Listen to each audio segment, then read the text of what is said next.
Banyak masyarakat terlapor ataupun telapor yang melaporkan kejadian kecelakaan sudah lewat. Dan pada saat itu juga kita dapati dia sudah melakukan mediasi, sudah musyawarah antara kedua belah pihak yang terlibat. Nah, setelah berapa hari terselang ke rumah sakit, ternyata perawatan serius. Perlu bantuan untuk surat keterangan. Nah, untuk ini kita sering terjadi argumentasi dengan masyarakat. Karena dari pihak rumah sakit menyampaikan surat keterangan. Nah itu, jadi mohon kerjasamanya dari pihak rumah sakit untuk memberikan informasi yang jelas.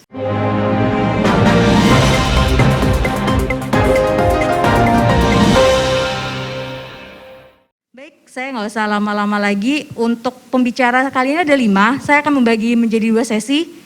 Sesi pertama 3 pembicara, kemudian sesi tanya jawab. Setelah itu ada coffee break sebentar, kemudian ada sesi yang kedua dengan 2 pembicara. Sesi pertama nanti akan ada Ibu AKP Farida, kemudian ada Bapak Alvin Syahrin dari Jasara Harja, kemudian ada Bapak Heri Subroto dari BPJS Tenaga Kerja. Baik, untuk yang pertama saya akan mempersilahkan Ibu AKP Farida SH sebagai Kanit Laka Polres Kota Bekasi untuk bisa memberikan materinya kepada kita semua. Pada Ibu kami persilahkan. Assalamualaikum warahmatullahi wabarakatuh. Yang terhormat Dr. Yunika dari Primaya, yang terhormat dari Kepala Jasara Harja, yang terhormat dari BPJS, Kepala BPJS, yang terhormat dari Dokter Ortopedi, dan para hadirin semua yang tidak saya sebut satu persatu.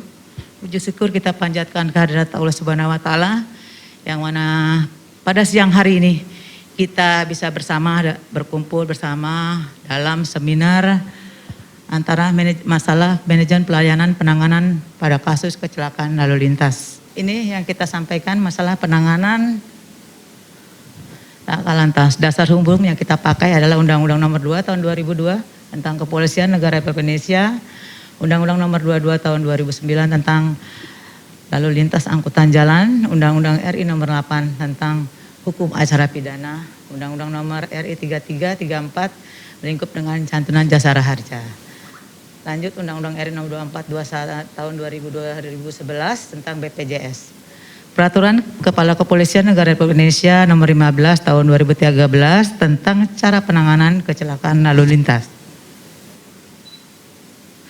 Maksud di sini untuk memberikan gambaran informasi kepada masyarakat cara penanganan tentang mekanisme laka lantas, dan tujuannya guna masyarakat memahami bagaimana proses penanganan untuk melaporkan ke kepolisian.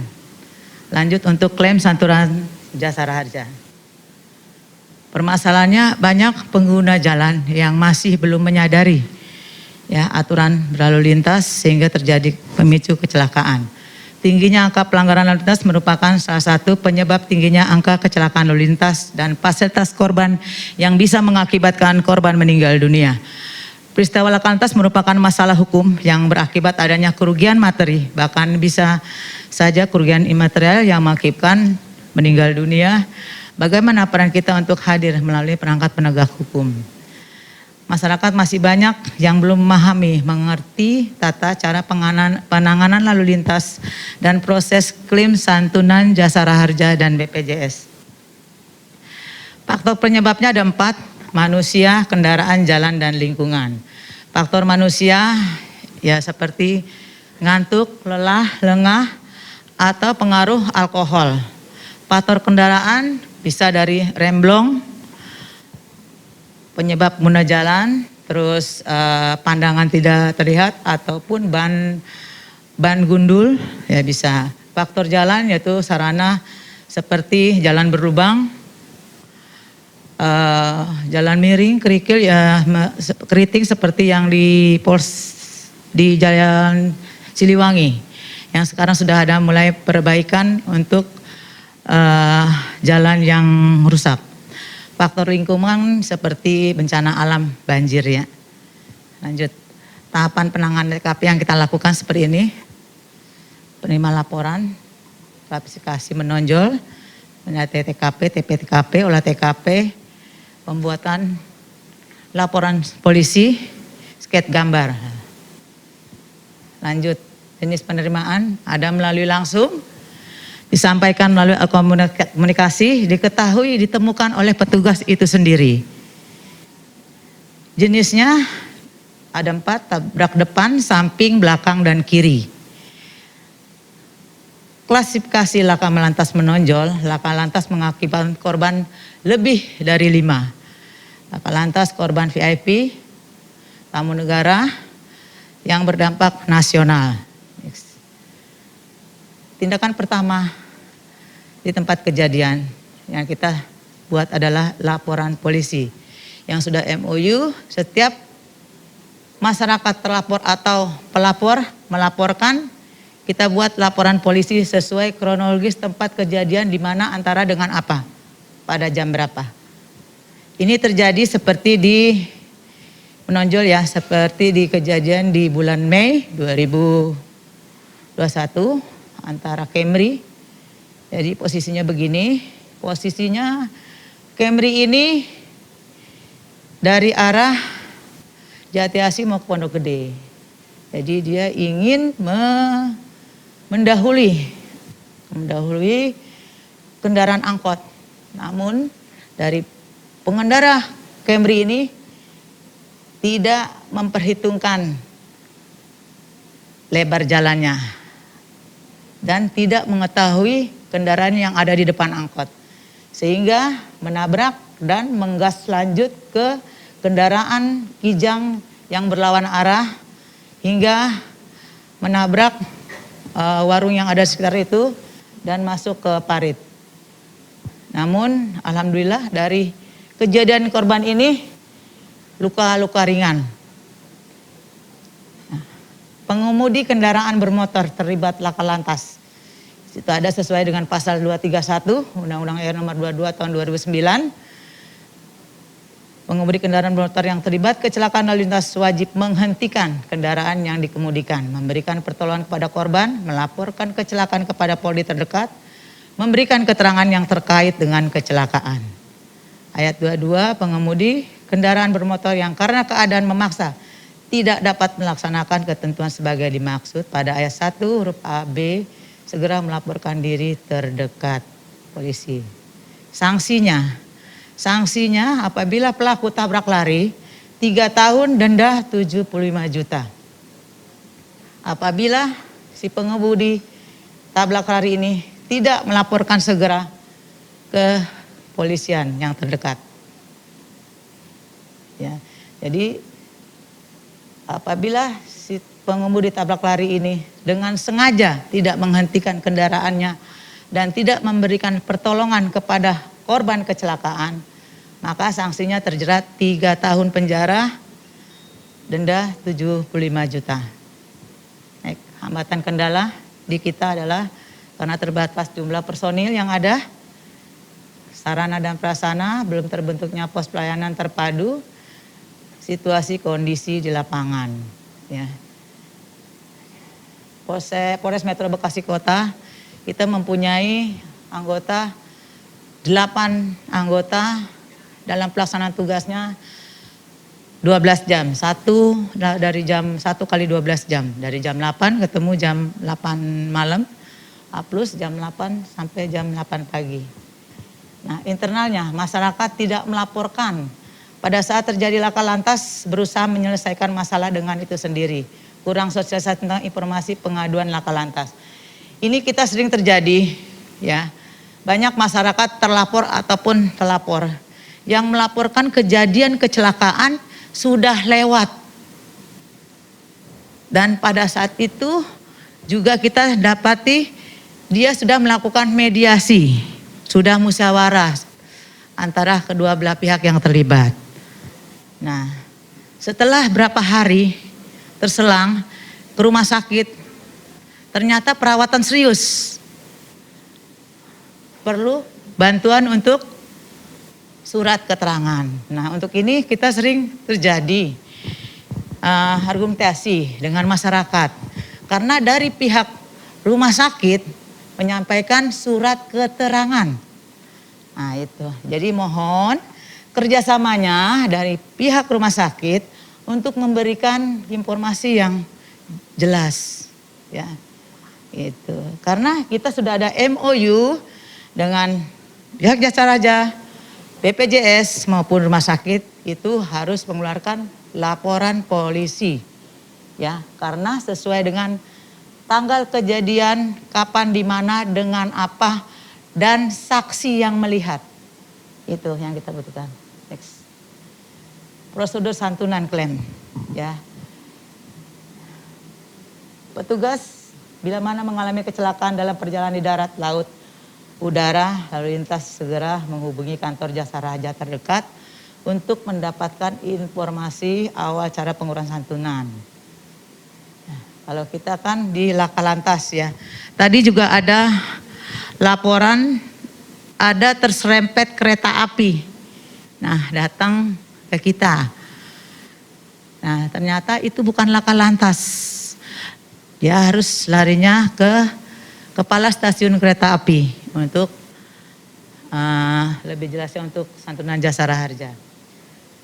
2, melengkapi persyaratan permohonan santunan Jasara Harja yang tadi kita buat. So ini adalah setelah kita membuatkan laporan polisi, terlapor maupun pelapor menerima surat STPL, surat tanda bukti laporan polisi, ya. Baru kita ngeling lanjutkan ke Jasara Harja untuk bantuan ke rumah sakit. Biaya pengobatan maksimal 20 juta. Dokumen diserahkan Jasara Harja untuk proses pembayaran santunan. Nah, ini wilayah Kota Bekasi, geografi berbatas dengan wilayah utara, barat, selatan, timur.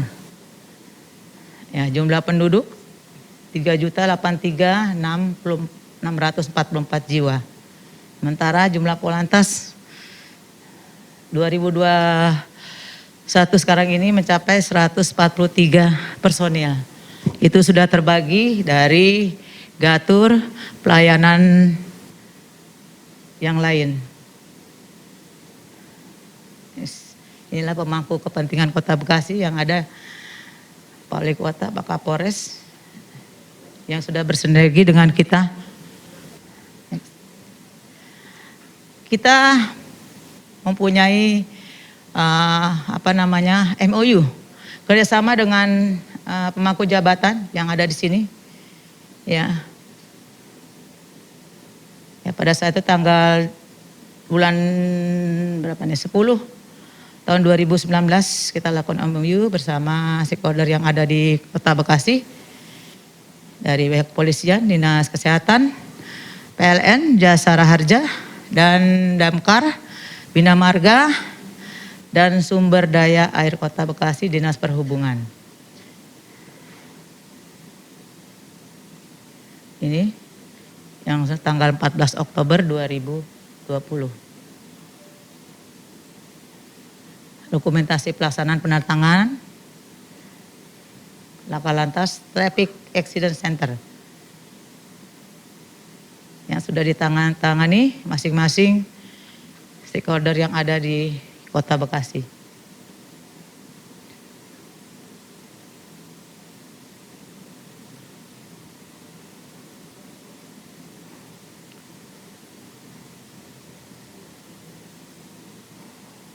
Kesepakatan bersama sudah ditangani dari masing-masing 7 instansi yang ada di sini, yaitu TAC adalah Traffic Accident Center, merupakan standar penanganan kecelakaan lalu lintas terpadu yang terdiri dari instansi terkait, ya, mempunyai di sini sudah MOU berperan masing-masing tugasnya masing-masing.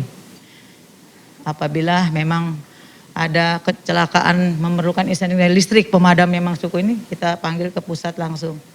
Ini sudah ada MOU-nya. Ditandatangani materai masing-masing. Ini forumnya yang sudah kita laksanakan bergabung dengan Dikcar Lantas, Ibu AKP Indira, yang selalu kita bersinambung. Baik sosialisasi masalah himbauan maupun ke sekolah-sekolah, penyuluhan, brosur untuk tertibnya berlalu lintas untuk mengurangi atau menurunkan angka fatalitas kecelakaan di Kota Bekasi. Ya, inilah RCPA yang Ibu Indira lakukan setiap hari, baik di terminal, di tempat-tempat rawan, dan masalah jalan juga yang mengakibatkan tingginya angka kecelakaan, pembenahan jalan yang sedang diperbaiki di Bulakapal,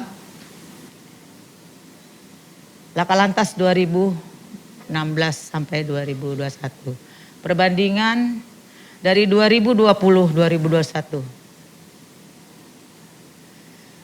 2021 dari Januari sampai Oktober ini korban meninggal mencapai 40.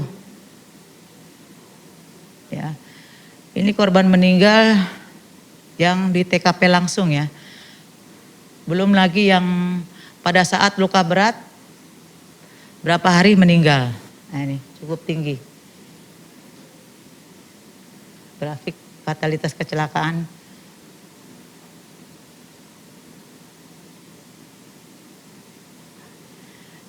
Nah, dari hasil data kita masuk ke sinergitas dengan Jasa Harja sudah terwujud dalam pengolahan data melalui IRSMS, Integrated Risk System Management Safety.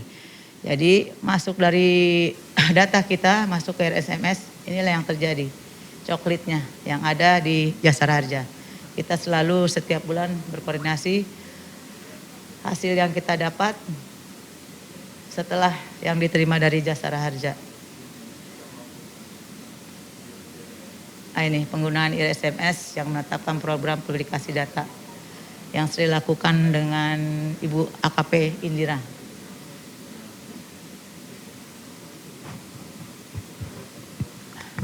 Izin Ibu, 3 menit lagi.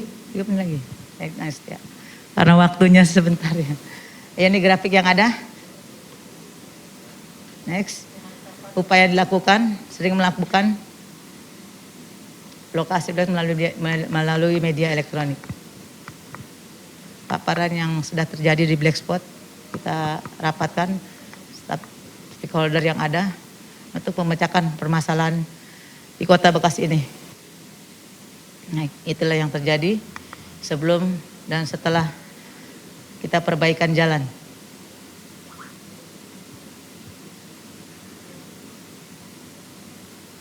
Black spot ada 2, 2020 sampai 2021 ini ada 2, yaitu Jalan Istijo Juanda maupun dari Jalan Isiliwangi yang mengakibatkan korban menonjol, fatalitas tinggi, korban meninggal dunia. Demikian yang sudah kita lakukan, spanduk, sosialisasi, himbauan untuk tertib berlalu lintas. Jadi Polri membangun masyarakat untuk taat berlalu lintas dan taat wajib pajak. Polri membangun masyarakat untuk tertib berlalu lintas, mencegah kecelakaan lalu lintas dan korban kecelakaan, fatalitas korban kecelakaan lalu lintas. Demikian yang disampaikan, terima kasih. Mungkin ada pertanyaan, nanti bisa diinginkan. Iya, terima kasih kepada Ibu AKP Farida. Assalamualaikum warahmatullahi wabarakatuh.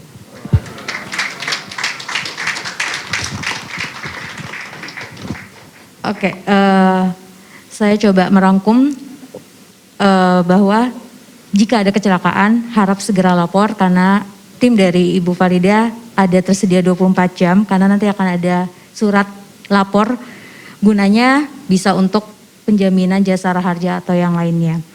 Kemudian dari Lakalantas juga selalu melakukan sosialisasi kepada masyarakat. Tahan dulu pertanyaannya. Nanti kita kumpulkan dulu ya Ibu dari 2 panelis yang lain. Yang berikutnya